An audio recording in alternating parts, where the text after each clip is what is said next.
o'ng ko'zimda ham, chap ko'zimda ham davleniyasi yaxshi tushgan. Hikmatulloga ham katta rahmat. Ko'zimni operatsiya qildi, chap ko'zim. Paytidagi bosim 30 edi. Chap ko'zda 76/9, 77 davleniya edi. Agar ko'z uqtir bo'lsa, mana shu narsani tushunadi.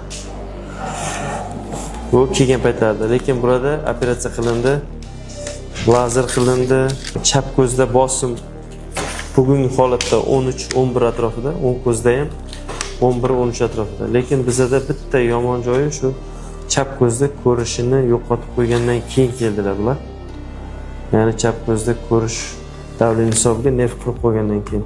O'ng ko'zda alhamdulillah nerv qurib qo'ygan yo'q. Hozirgi holatda bugungi kunda davleniya 13 ga 18 bosim. Bu go'zal bosim. O'ng ko'zda ko'rish 90-100% ga ega, chap ko'zda ko'rish yo'q. Nerv qurib bo'lgan, lekin hozirgi holatda endi xavotirimiz yo'q. O'ng ko'z bemalol 100% ko'rib yuraveradilar, xudo xolasa. Faqat 3 oyda bir marta ko'zni nazoratga olib turish kerak. Ikkita ko'zda ham davleniya normada yuribdi.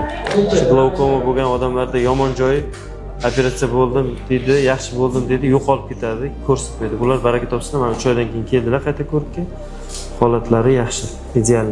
Hozirgi holatda biror narsa bezovta qilmaydimi? Yo'q. Ko'zingizda bosim, davleniya normada. Faqat o'qishlarga ko'z o'ynaga olasiz. Oldim ko'zimdan. Keyin солнцезащитный quyoshga, shamolga taqasiz.